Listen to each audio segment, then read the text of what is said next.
bonitinho, trocando beijinhos, achei lindo. Aí, ó, tá vendo, né? Eu até gravou a mensagem, né, Ida? De parabéns. Muito bem, pessoal, vamos dar início à nossa reunião da noite de hoje. Que a paz do Mestre Jesus esteja em nossos corações. Hoje, quinta-feira, dia 17 de fevereiro, nós somos o grupo Bula da Alma. Meu nome é André Latini. E para iniciar nosso estudo da noite de hoje, nós vamos pedir à nossa irmã Sirlene que faça a prece inicial por todos nós. Deus, nosso Pai, Jesus bondoso e amado Mestre, nesses instantes, Senhor, rogamos a Tua proteção, o Teu amparo, a Tua assistência junto aos nossos corações, que possam nos envolver com Teu amor, para que possamos assim, Senhor, assimilar todos os ensinamentos que aqui vierem ao nosso encontro, e que possa inspirar nosso querido André, durante os comentários.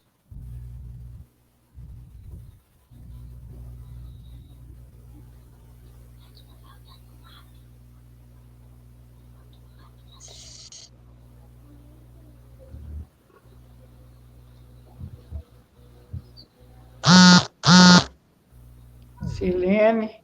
Acho que caiu a conexão. Muito bem, então vamos considerar aí como... Sirlene, voltou?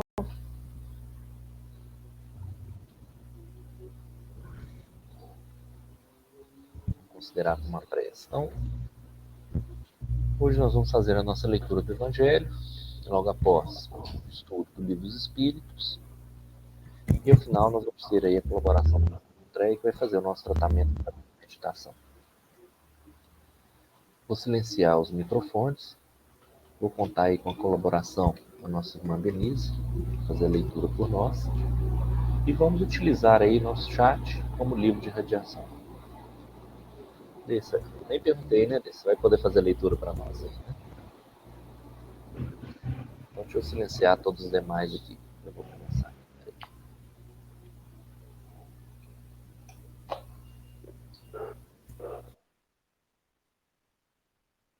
Pode ir, Denise. Evangelho segundo o Espiritismo, capítulo 24.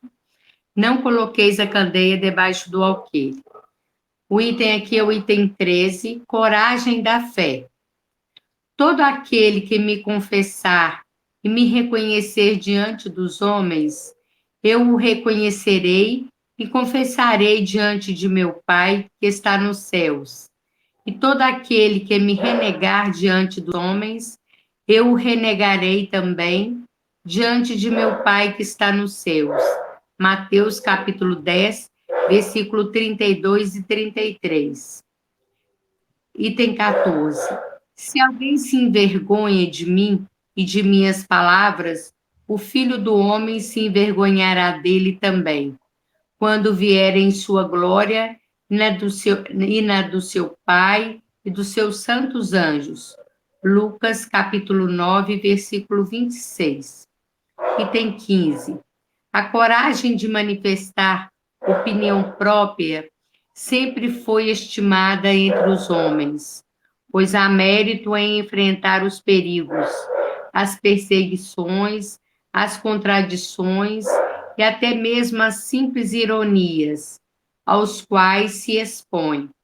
Quase sempre, aquele que não teme proclamar abertamente as ideias que não são as de todos, nisto, como em tudo, o mérito está na razão das circunstâncias e da importância do resultado. Há sempre fraqueza em recuar diante das dificuldades, de defender sua opinião e de renegá-la, mas há casos em que isto equivale a uma covardia tão grande quanto a de fugir no momento do combate. Jesus destaca essa covardia do ponto de vista especial da sua doutrina, ao dizer que, se alguém se envergonha de suas palavras, ele se envergonhará também dele, que renegará aquele que o tiver renegado, que aquele que o confessar diante dos homens, ele o reconhecerá diante do Pai que está nos céus. E, em outras palavras, aqueles que tiverem medo de confessar, discípulos da verdade, não são dignos de ser admitidos no reino da verdade. Perderão, assim, a vantagem de sua fé, porque é uma fé egoísta, que guardam para si mesmos, mas que escondem com medo que lhes acarrete prejuízo neste mundo. Ao passo que, ao colocar a verdade acima de seus interesses materiais, proclamando-a abertamente, trabalham ao mesmo tempo pelo seu futuro e pelos outros. Item 16. Assim será com os adeptos do Espiritismo, uma vez que sua doutrina é o desenvolvimento e a aplicação do Evangelho. E a eles, portanto, que também se dirigem às palavras do Cristo. Semeiam na terra o que colherão na vida espiritual. Lá recolherão os frutos de sua coragem ou de sua fraqueza. Quer comentar aí, Dé? Isso, vou comentar. Às vezes eu fico atrasado aqui no microfone. Na hora que eu vejo, vou para uma tela e outra. Vamos parar aqui, que senão depois vem outro item, né? E aí, boa noite, Deni. Eu não cumprimentei ainda. Bem-vinda. Boa noite. Então a questão é da fé que Kardec traz aqui. Né? Então, para pensarmos um pouco mais da nossa postura em relação até ao próprio cristianismo. Um tempo atrás, né, então, nos faz pensar qual que é a nossa postura. Se adiantando aqui. O que nós estamos propagando? Como que nós estamos fazendo o nosso caminho e o nosso apostolado? Kardec aqui faz uma comparação, então é necessário que possamos ir direto no que ele procura trazer, para depois fazer um estudo melhor sobre a evolução do cristianismo. Então Kardec utiliza toda a sua interpretação do Evangelho, e ele procura deixar claro que o Espiritismo é uma doutrina cristã que segue os princípios, né, por definição, do Cristo, que não há contradição. Isso é uma doutrina irmã, embora tenha havido tantas brigas entre ele e a Igreja Católica na época, e mesmo nós hoje, com todos os outros segmentos, as igrejas renovadas, e mesmo até ainda continua em alguns pontos com a Igreja Católica e outras seitas, o que Kardec queria dizer, no meu entendimento, compartilho com vocês aí, é que todos nós temos os nossos princípios, temos as nossas convicções, o que nós pensamos e o que nós acreditamos. E o convite que ele faz para que a doutrina espírita, ele fez, né, na verdade, que ele fez para que a doutrina espírita se propagasse ao longo dos séculos, ao longo dos anos, era que cada um tivesse a coragem e o discernimento dentro dos seus próprios propósitos de ser um divulgador, ou como diz o Cristo também, um discípulo, a ter o posicionamento de mostrar que é um espírita, que acredita nesses princípios aos quais ele traz, na justiça divina, um ser superior que concebemos como Deus, na causa e efeito, que nada é por acaso, que estamos aqui por um motivo necessário e que são necessárias várias encarnações para que possamos depurar o espírito. E os nossos méritos e deméritos, né, como diz o nosso irmão Calegre, dependem da nossa conduta, do que fazemos, e não do nosso nascimento, dos nossos pensamentos, das nossas heranças, simplesmente por tudo aquilo que fazemos. E principalmente aliando aí o espiritismo com o cristianismo, a concepção de que todos nós somos irmãos. Irmãos na medida em que somos filhos do mesmo Pai. E nessa concepção nos faz lembrar que todos nós temos que trabalhar incessantemente pelo nosso melhoramento. E esse melhoramento através da fraternidade e do amor universal, para conosco e para com todos os nossos semelhantes.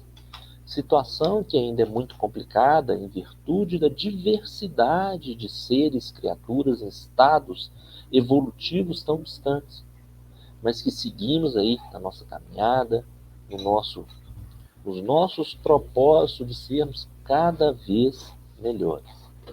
E, com isso, o convite que nos é feito é de sabermos levantar o nosso estandarte enquanto cristãos e enquanto espíritas, na medida não de fazer novos adeptos, que Kardec também se preocupava muito com isso. Ele não queria números, ele não queria milhares de seguidores, ele não estava preocupado, como se diz, com o quantitativo, mas sim com a qualidade e o resultado positivo na medida em que conseguia salvar e melhorar várias e várias almas. O próprio Kardec deixa muito claro em suas cartas na Revista Espírita que ele não estava preocupado com os fenômenos, ele não estava preocupado com a comunicabilidade dos espíritos, não estava preocupado com os títulos. Essa aí não era a preocupação direta.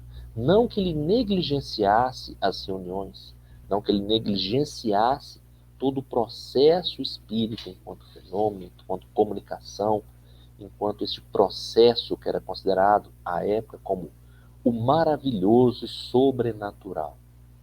Mas o grande consolo dele, a grande satisfação, o título que ele tinha, honra e orgulho de propagar aos quatro ventos e a todos aqueles que estavam com ele, era de ter combatido o materialismo e o egoísmo. Ele ficava muito, e deixa os relatos muito satisfeito em relação ao número de almas que ele conseguiu conduzir no bom caminho e que conseguiram trazer em seus corações mais amor, mais paz e principalmente na sociedade em que ele se encontrava, da Europa, especificamente França, e mais direcionado ainda, Paris, uma sociedade materialista e positivista em que a religião estava entrando em descrédito e que por isso as pessoas mais se preocupavam com a matéria do que com o espírito. E aí, neste sentido, as consequências para muitos era de uma perversão e de um processo de autoextermínio em larga escala. Muitos eram aqueles que, motivos fúteis e sem a melhor consideração, procuravam se autodestruir, ou na linguagem mais comum mesmo que falamos, de suicidar. Então Kardec, ele ficava extremamente satisfeito quando ele recebia os relatos de pessoas que estavam próximas de se autoexterminarem e depois de terem lido o livro dos Espíritos, encontraram uma nova forma de seguir a vida. Pessoas que davam o relato de que, após a leitura, após o entendimento da espiritualidade, não como mesas girantes, não como aparições tangíveis, mas como uma necessidade de reforma íntima, começavam a calar a agressividade interna, no sentido de não mais buscar vingança, não mais buscar destruição dos semelhantes, mas destruição do ser antigo.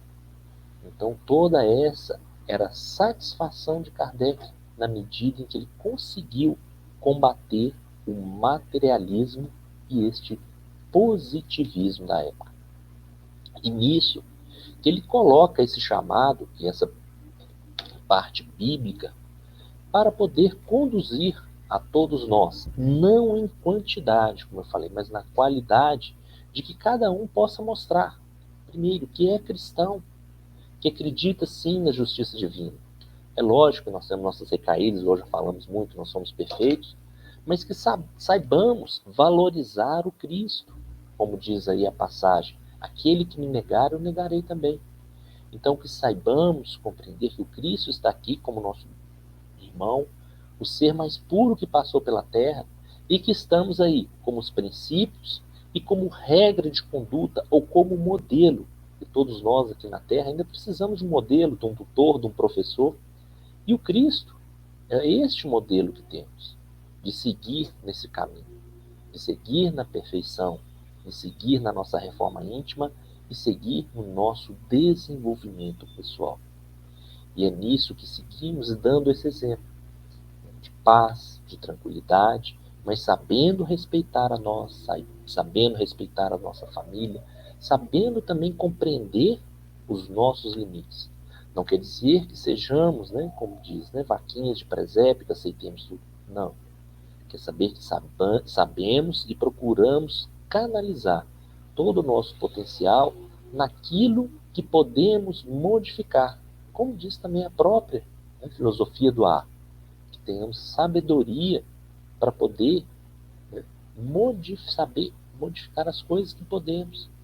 E saber distinguir o que podemos e não.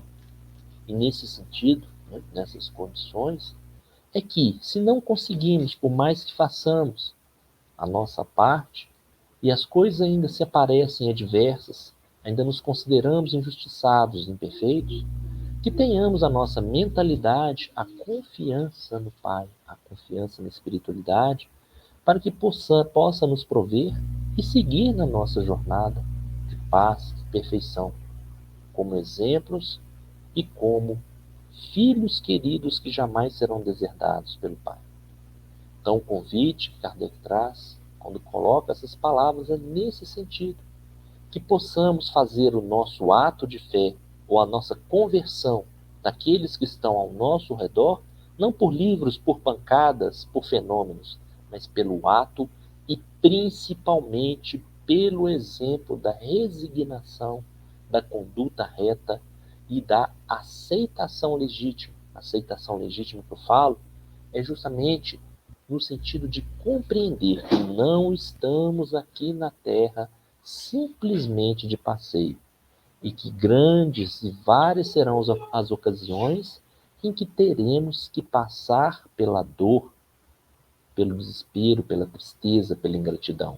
Afinal de contas, estamos em um mundo de provas e expiações, onde pululam espíritos imperfeitos, e principalmente um espírito imperfeito que é nós mesmos, carente de renovação, carente de aperfeiçoamento, carente de compreensão da nossa permanência aqui neste corpo e nas condições às quais nos encontramos. Então, no que eu penso a respeito do que Kardec traz, é justamente esse recado.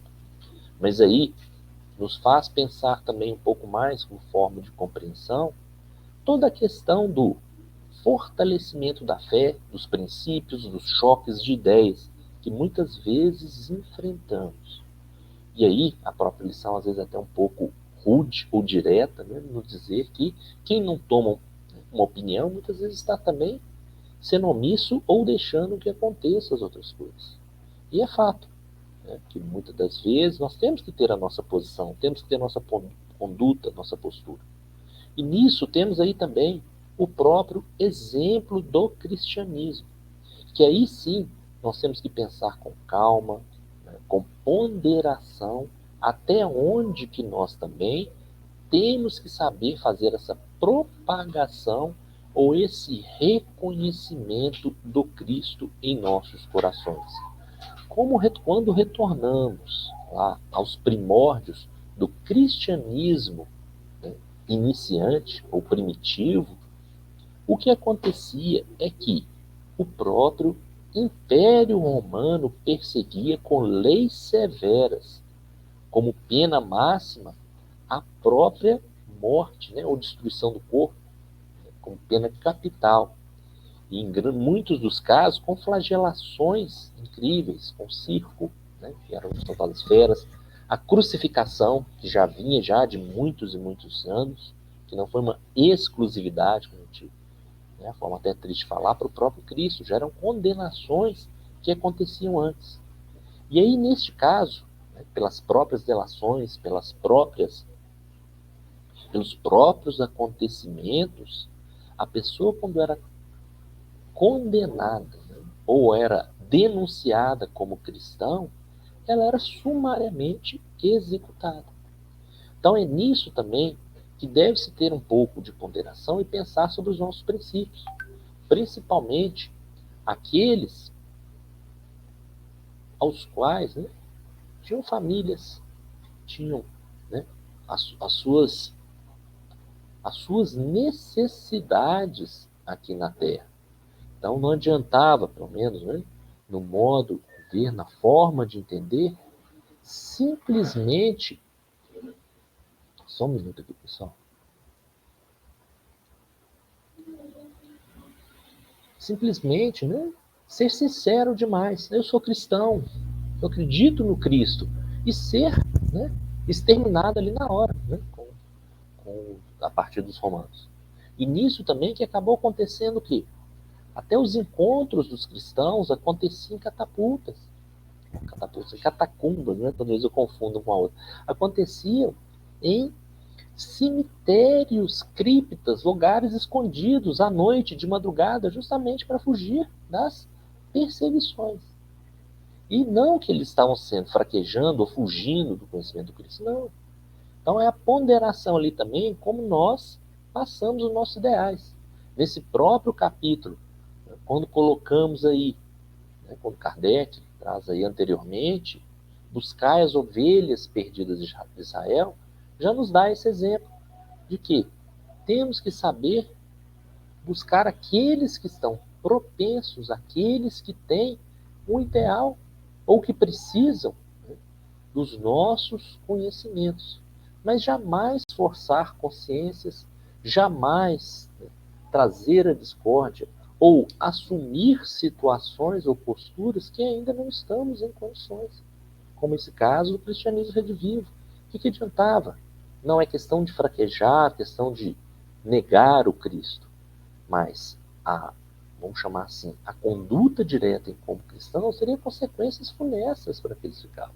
Embora muitas pessoas se deixaram levar com muita convicção. Então, essa é a importância de sabermos seguir aí neste caminho, né? Acho que eu empolguei aqui demais também, né? Acabo falando muito aqui. Boa noite aí que eu não cumprimentei. Minha irmã de sangue está aí, também sem nome, seja bem-vindo aí. Muito bem, deixo aberto aí caso. Boa noite.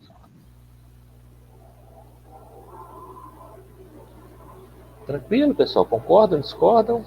Não ouviram? Falei demais? Tranquilo, André. Então a questão é esse convite que nos é feito. Como que é a nossa concepção de fé, concepção de amor? E o que se deve tomar muito cuidado, que é justamente a questão, né, que toda a doutrina traz, o próprio Kardec, é o cuidado com o fanatismo. Então existem os fanatismos, não só na religião, no trabalho, na política, no futebol, no amor. Diz até amores que vão ser até mais doentios do que apaixonados, vamos dizer assim.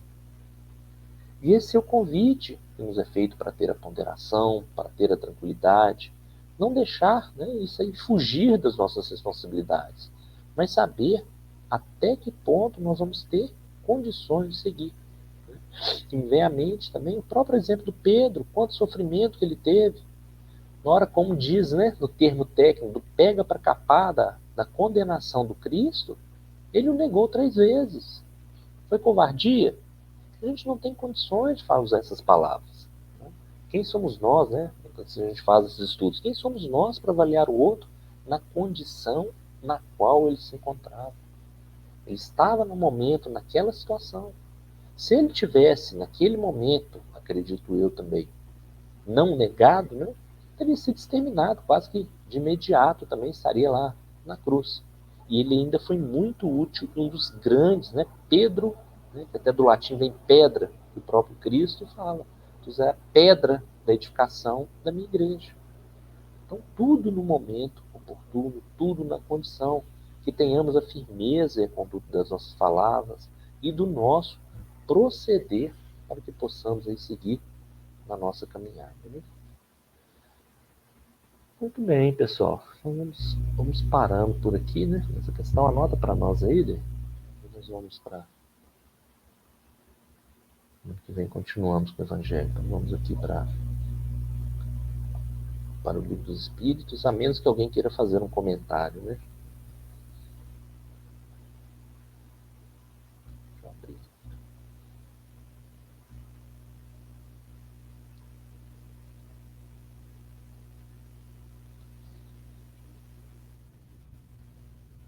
Vamos aqui no Livro dos Espíritos. Tá, peraí, deixa eu compartilhar a tela só.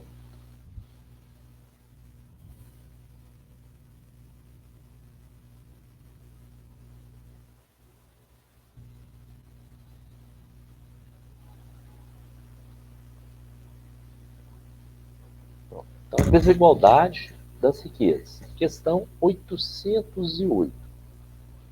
A desigualdade das riquezas não tem origem na desigualdade das aptidões, que dá a uns maiores meios de aquisição do que a outros? Resposta: sim e não. E da astúcia e do roubo, que me dizeis vós? Então, aqui a própria ideia que traz aqui o capítulo é da questão material. As riquezas, o poder monetário de cada um. Então, a riqueza nesse sentido do ouro mesmo, o poder de compra, do status social. Como vimos anteriormente nas questões, nós temos as desigualdades de aptidões, que está mais ligada à nossa evolução e às nossas necessidades reencarnatórias aqui na Terra. E aí, Kardec, muito astuto, faz essa pergunta. Então, essa desigualdade também da riqueza está ligada à aptidão que cada um carrega de vidas, da vida milenar ou das experiências sucessivas, e daí, com base nisso, é que se tem essa diferença. A espiritualidade é bem sucinta no sim e não. Aí responde que, e da astúcia e do roubo. Ou seja, então a riqueza, o poder amoedado, mesmo o poder em si, político e tudo mais, ele pode ter a questão que se faz da apropriação indébita dos recursos de terceiro, dada a ambição, a cupidez, o orgulho, etc. Então, não é só a questão da praga bíblica, quando a gente gosta de brincar, do pagarás o pão com o suor do teu rosto. Não é simplesmente a questão aí do trabalho ou da aptidão de cada um. Então, vamos lá. 808A. Mas a riqueza herdada, portanto, não é fruto das más paixões? Resposta: que sabeis disto? Voltai à origem dela e vereis que nem sempre é pura. Nem sempre, né? Sabeis lá se no princípio não foi fruto de roubo ou de injustiça? Porém, além da origem, que pode não ser boa, acreditais que a cobiça da riqueza, mesmo da bem adquirida, os desejos secretos que se concebem para possuí-la o mais rapidamente possível, sejam sentimentos louváveis? É isso que Deus julga, e vos asseguro que esse julgamento é mais severo do que o dos homens. Então, que nos traz a oportunidade de várias e várias reflexões aqui, quando falamos da herança.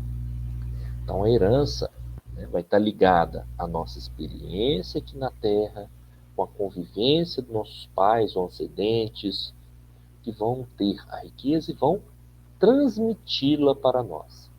Nesse processo, vamos chamar aí de transmissão, então, considerando a hipótese de que essa riqueza dos antecedentes, né, não vamos falar nem dos nossos, né, para não enegrecermos, nós nunca tivemos isso, né, em outras existências, de forma nenhuma. Né? Então, a herança adquirida a riqueza adquirida de forma injusta, ou seja, um dinheiro que foi fruto da expropriação de terceiros, ao qual manteve a riqueza, né, vamos pôr aí dos pais, essa riqueza, os pais vêm a falecer ou voltar, né, para o plano espiritual, e ela é transmitida para os filhos. Então significa, pelo que eu entendi da pergunta, é isso, que existe a limpeza, em termos de palavra, da injustiça ali naqueles valores. Então, o que a espiritualidade nos traz, do meu entendimento, é que não existe essa limpeza. O que vai acontecer, quem é que sabe como que foi a origem, e cada um tem a sua própria lei, né? Existe a lei de causa e efeito que vai atingir a cada um. E aí vão existir aqueles fatos, né, que para frente a gente começa já a observar com mais tranquilidade nos livros, né, do Chico Xavier, através de André Luiz, a respeito justamente desse processo, né, processo reencarnatório, na qual muitas vezes os avós ou parentes ou amigos que forem injustiçados acabam reencarnando naquela família e tendo de volta a riqueza que foi expropriada originalmente. Então vão existir também, infelizmente, os casos em que vão ter os patricídios, né? Não sei nem se essa palavra, mas em que os filhos acabam matando os pais para ter herança. E lá para frente, esse pai que foi assassinado acaba retornando como neto e que vai ter o direito novamente a ter a herança. Mas lógico que é uma visão simplificada, né, pessoal? Porque tudo nós temos que observar a lei divina atuando e a necessidade de cada ser ao reencarnar aqui na Terra. Então muitos, às vezes, vão ter como a necessidade o desprendimento desse bem material. Outros, a condição de calar a sua revolta, calar o sentimento de injustiça e aproveitar esses recursos, pelo que eu entendi da espiritualidade, me corrijam, né, se tiver outra observação que venha contribuir, de corrigir essa justiça e fazer com que os expropriados, se podemos chamar assim, retornem à trilha da justiça, do amor e da caridade universal, né, da fraternidade universal. Bem, então 809. Se uma riqueza foi mal adquirida, os que a herdaram mais tarde são responsáveis por isso? Então, até o que já comentamos antes, né? Em resposta. Sem dúvida, eles não são responsáveis pelo mal que outros fizeram, principalmente porque ignoram o fato. Mas convém saber que a riqueza muitas vezes chega às mãos de um homem apenas para lhe favorecer a ocasião de reparar uma injustiça. Felizes os que compreendem isso ao fazer justiça em nome daquele que cometeu a injustiça. A reparação será levada em conta para ambos, porque muitas vezes quem cometeu a injustiça é que inspira a ação aos herdeiros. Então fica complexo aqui a resposta, mas aí eu não sei, eu acho que vocês devem concordar comigo a respeito do que até eu havia comentado antes, né? Então, eles vão existir essas duas formas. A primeira, através da reparação, vamos chamar assim dos netos, que na verdade os netos ou reencarnantes nada mais são do que os vilipendiados da vida anterior, como também o outro conceito que nós temos da doutrina. Interessante que a doutrina sempre vai estar muito ampla nisso aí, né? Sendo dando muitas respostas a respeito destes acontecimentos. E a outra resposta que nós temos é a lembrança que nós não somos donos de nada nessa reencarnação, ou nesse processo encarnatório que estamos. Nem do nosso corpo, muito menos das nossas supostas propriedades, no qual Emmanuel nos fala que somos simples donatários. Nós temos apenas vamos chamar assim, né, a locação, nós arrendamos esses recursos e essa materialidade que nós temos. A nossa riqueza está naquela que o próprio Evangelho, através do Cristo, nos traz, que os ladrões não podem roubar, nem a traça possa roer. Vai ser o nosso conhecimento, nossa evolução. E a partir disso aí, considerando que não somos o dono da riqueza, que ela pode ser transmitida para outras mãos a qualquer momento, né, por incrível que pareça e por menos que queiramos acreditar, que todos aqueles que se julgam mais ricos, os mais privilegiados da Terra, da noite para o dia podem se tornar miseráveis dos recursos financeiros.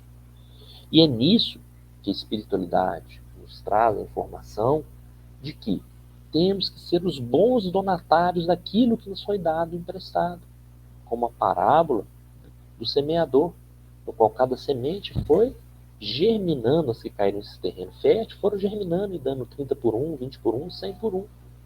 Nós temos que saber aproveitar. Então vamos falar aqui especificamente da riqueza material, né, para não fugir. Sabemos aproveitar. Se temos essa riqueza, nós temos que saber também compartilhar e saber fazer com que ela produza. E para frente também nós vamos ver que acabar com essa luta. É rico, é pobre, conflitos sociais que já levaram a tanta morte e tanto sofrimento. Que a importância que se dá ali é de saber domar a pobreza moral que muitos carregam consigo. É aquele ensinamento que trazemos aqui o tempo todo da convergência entre a evolução intelectual e a evolução moral. E que nada mais é que nesse conceito que trazemos aqui, a evolução material aliada à evolução moral. Então, sem me ater muito, esse que é o chamado que nos é feito. Né? Então, continuando. 810, pergunta. Sem se afastar da legalidade, qualquer um pode dispor de seus bens de uma maneira mais ou menos justa. É responsável depois de sua morte pelas disposições que haja feito? Resposta.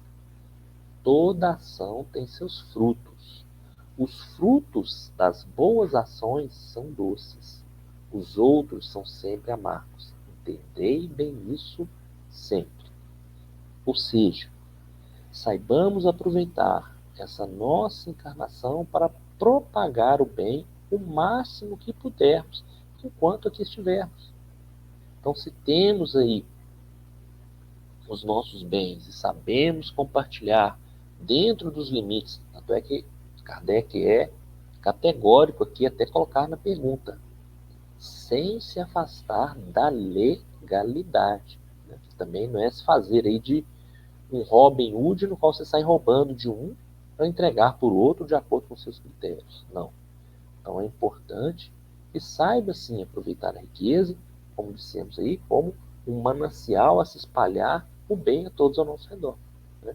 Se a riqueza está aí, se a prosperidade financeira está aí, é porque ela também traz as suas benesses, traz os seus benefícios. Como falamos aí, a própria ambulância, os CTIs, as curas, a vacina da Covid, ela precisou de investimento, precisou de recursos. Eu falei, a própria ambulância, que é um mecanismo, um material que não é barato. Simplesmente falar, não precisamos mais de nada disso. Mentira, não dá. Temos que ter sim, né? Como falamos, desenvolvimento tecnológico para trazer o conforto e a evolução dos seres aqui. Muito bem, vamos lá. 811. A igualdade absoluta das riquezas é possível e alguma vez já existiu? Resposta, não. Ela não é possível. A diversidade das faculdades e do caráter entre os homens se opõe a essa igualdade.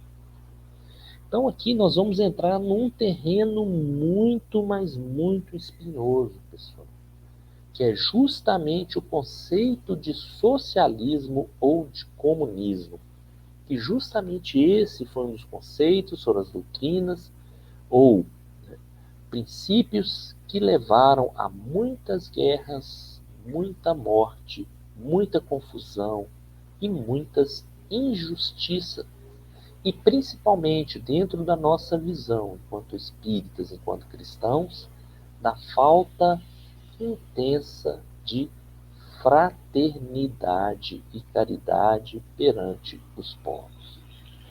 E aí, o ideal é justo, é nobre, a distribuição ou igualdade de riquezas. Todos nós temos os mesmos direitos, as mesmas condições, o mesmo consumo, as mesmas possibilidades de satisfação das nossas necessidades, sem considerar o excesso. Mas a igualdade absoluta, olha que nós estamos aqui, né, Kardec faz questão de fazer essa pergunta, por volta de 1860, em que começava a fervilhar os movimentos socialistas. E aí a preocupação dele era isso: para que tanta briga, para que tanta guerra? Para chegarmos a esse princípio da igualdade da riqueza material. E aí a própria espiritualidade aqui, curta e grossa, né, em 2 linhas responde: não, ela não é possível. A diversidade das faculdades do caráter entre os homens se opõe a essa igualdade. E mesmo porque, numa visão mais simplista, né, tirando a faculdade do caráter, a condição da Terra, se lembrarmos, é um mundo de provas e expiações, em que ainda devem viver os contrastes, como falamos bem aí, para que possamos passar e sairmos ileso dessas tentações ou das fraquezas que ainda carregamos em nós, dentro do nosso aprendizado. E nesse sentido é que encontramos o claro, o escuro, o quente, o frio, e aí o rico e o pobre, que são, né, de uma forma bem simplificada, né, que vemos aí até na própria doutrina, que são extremos muito perigosos da nossa existência.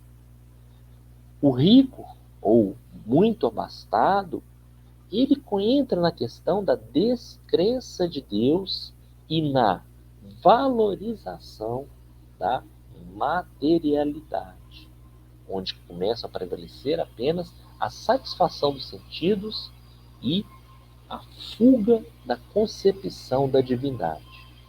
E, por outro lado, uma das provas também de grande dificuldade às quais passamos é a pobreza extrema ou a pobreza imediata, na medida em que ela também traz grandes perigos e grandes dificuldades, na qual os nossos irmãos entram em processo de revolta e de inconformação perante o Pai maior.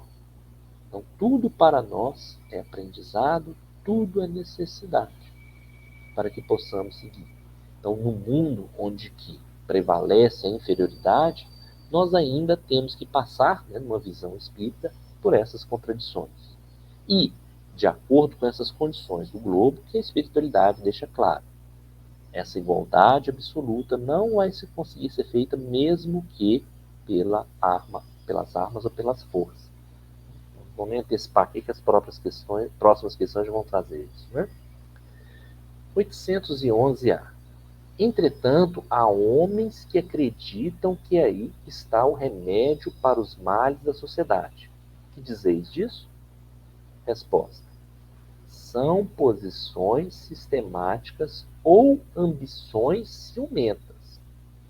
Eles não compreendem que a igualdade com que sonha seria logo rompida pela força das coisas.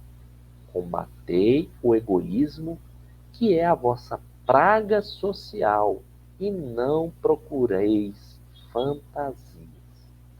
Vejam só, pessoal, como eu falei, é um terreno muito espinhoso, que nós temos que ter até muito cuidado e muita ponderação para falar nesse instante.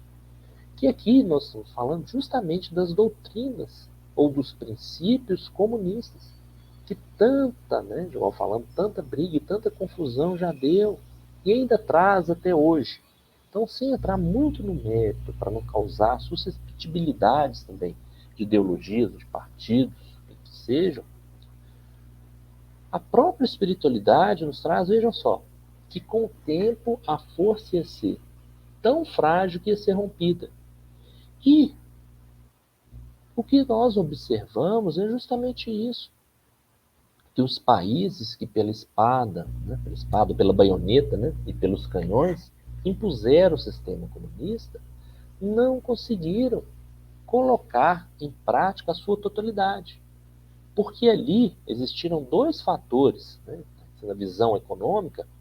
Os países que seguiram nesse caminho, eles não distribuíram riqueza e a igualdade, eles distribuíram a pobreza, que eram países que estavam em grande, né, e grande situação, estavam em situação financeira lamentável. E por outro, o que aconteceu é que a natureza humana também prevaleceu. Embora na base existisse a igualdade, assim, né, os processos em que tudo é propriedade do Estado, nas altas cúpulas ainda prevalecia egoísmo e sentimentos aí de distinção perante os outros. Né? Então, eu falei, não vamos entrar nesse mérito. O que vemos aí pela história é que muitos desses países, ou muitos desses temas, acabaram sim se dissolvendo, ou hoje ainda se encontram em situações frágeis. Por quê? Eles também começaram a menosprezar, então não foi só a distribuição de riqueza, mas a valorização extrema do Estado e a desvalorização do ser humano. E aí, né, por consequência, mas nem tanto, da religião e de outras coisas também. Muito bem. Acho que esse ponto é extremamente polêmico, né? Vou parar por aqui, né? Porque esse aqui já bateu. Só notar que nós falamos 812, né? Tranquilo aí, pessoal? Foi de arrepiar o cabelo. Ficou muito histórico e filosófico hoje. Ô, André, foi tranquilo, mas assim, a gente fica pensativa aqui, né, com a leitura, porque mas faz muito sentido essa diferença. Porque a gente fica pensando assim, né? Como é que eu ia saber se eu tô evoluindo, se eu tô crescendo, se a gente tivesse todo mundo num nível só, né? Então é graças às diferenças que a gente consegue ter uma visão, né, de como que aonde que a gente estava, para onde a gente vai, em todos os sentidos, né? Sua evolução no trabalho, sua evolução na vida, em todos os campos aí, esse é o parâmetro da gente, aonde eu estava, onde eu estou, né?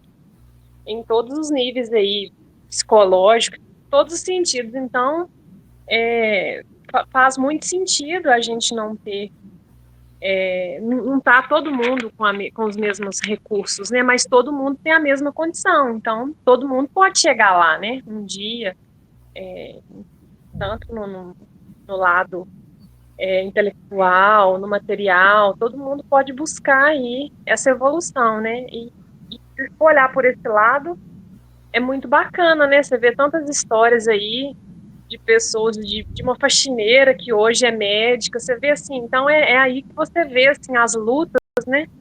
E a evolução de cada um de nós. Todo mundo aqui vai ter uma história, se for para contar, né? De onde saiu, onde chegou.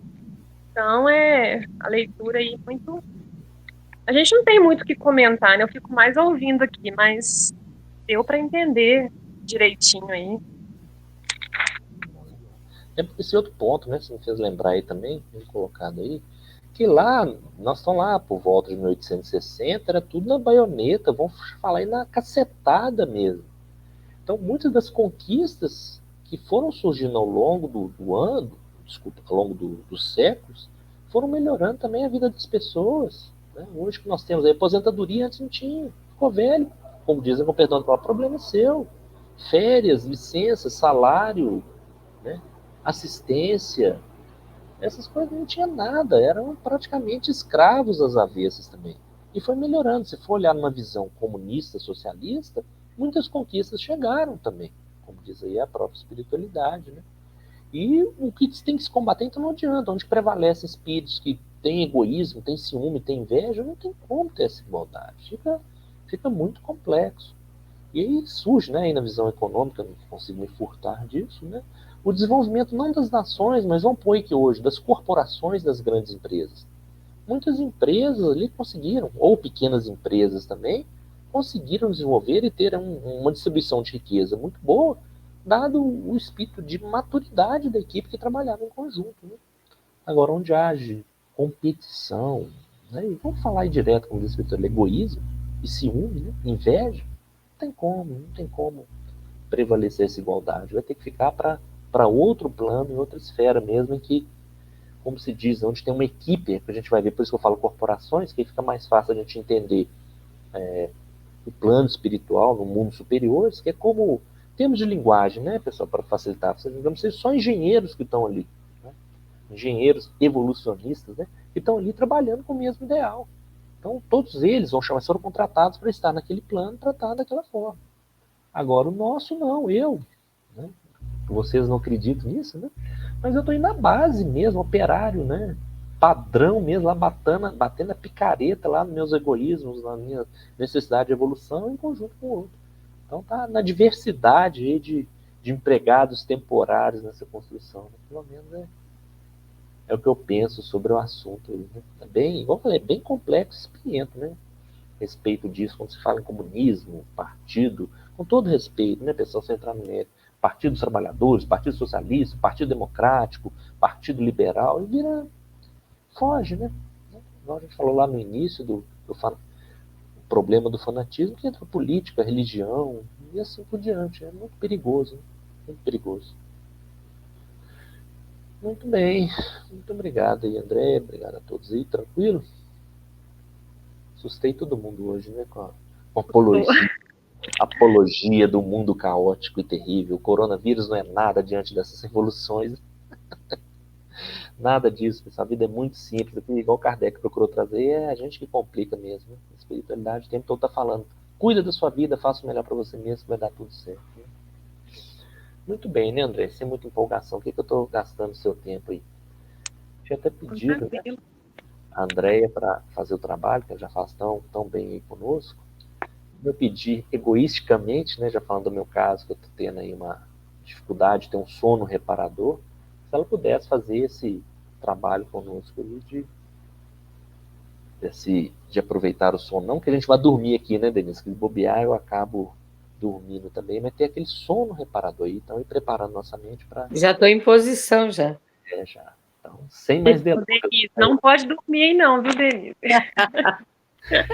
Sem mais delongas, É André. doando ectoplasmas. Tá bom. Sem mais delongas, palavra com você.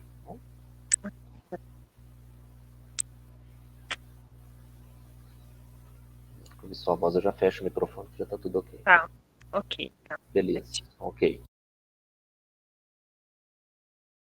Então, pessoal, vamos nos preparar, né, para mais um momento de relaxamento, de tratamento.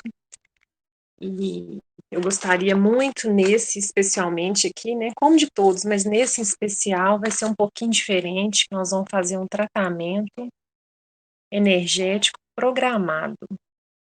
Então eu peço nesse momento licença à espiritualidade, ao nosso eu superior, aos mentores, aos guias dessa reunião, ao anjo da guarda de cada um aqui presente, que esse tratamento energético programado seja realizado em cada um de nós, de acordo com a sua necessidade, atuando em todos os nossos campos, físico, o energético e o espiritual.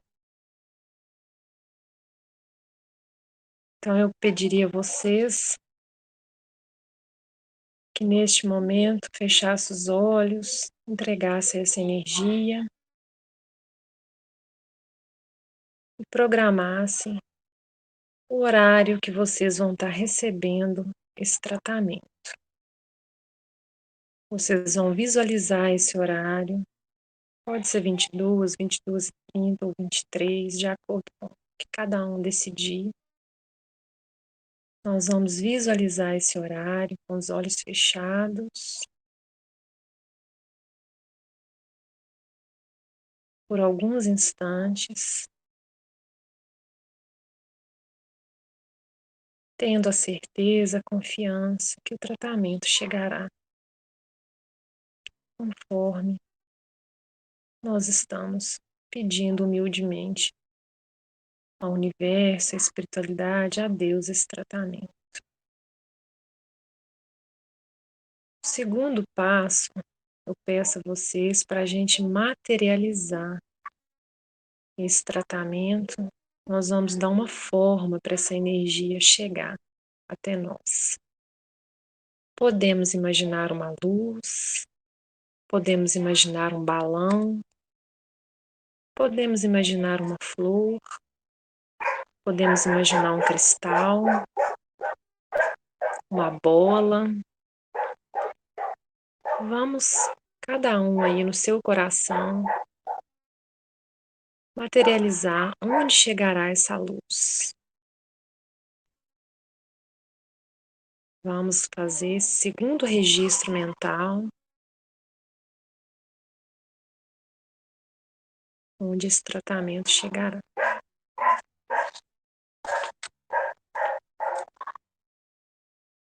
Toda a energia que iremos receber nessa noite será depositada neste local, seja o cristal, seja o balão, seja uma luz.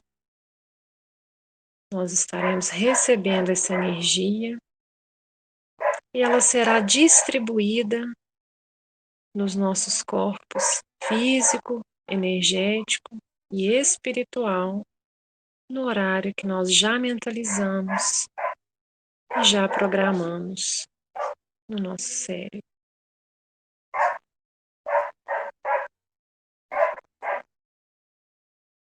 Esse objeto que nós materializamos, que pode ser um balão, pode ser uma luz, podemos definir uma cor. Para quem busca calmante, pode ser um azul, um verde. Para quem busca alegria, pode ser um amarelo. Para quem busca uma transmutação, pode ser um violeta.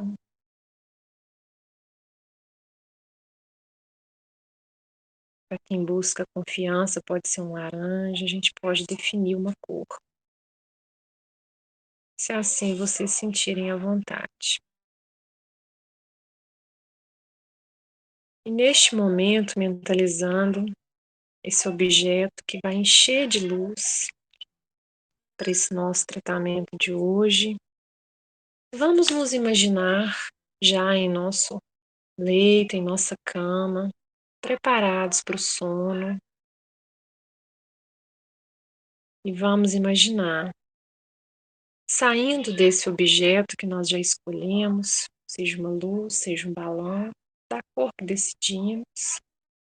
Nós já vamos nos imaginar posicionados na cama, tranquilos, em paz.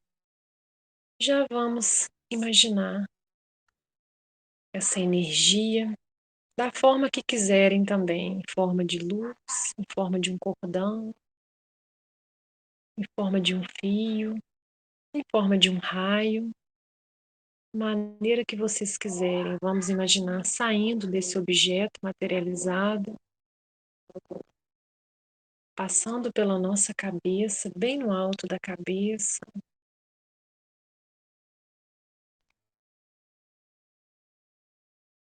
E essa energia de tratamento vai percorrer nosso corpo, entrando sempre pela nossa cabeça, passando pelo nosso coração, que é o nosso centro do amor incondicional. E essa energia vai percorrendo todo o nosso corpo, principalmente os nadis, que é o nosso sistema circulatório energético. Essa luz percorre cada vasinho, cada circulação, cada cantinho que necessita dessa circulação do nosso campo energético. Essa luz vai percorrendo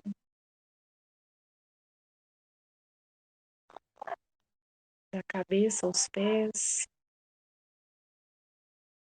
e vai passando também para o nosso corpo físico, sempre entrando pela nossa cabeça, passando pelo nosso coração descendo para os nossos braços, abdômen, pernas, chegando aos nossos pés, circulando em todos os nossos sistemas circulatório, linfático, adentrando nas células, trabalhando os tecidos, as membranas, os músculos, as tensões, os nervos, os nossos ossos. Quando essa energia entra na nossa cabeça, passando pelo nosso cérebro, ela já vai revitalizando todo o sistema nervoso, todos os comandos. E essa energia vai sendo distribuída, gerando em nós nessa noite o sono necessário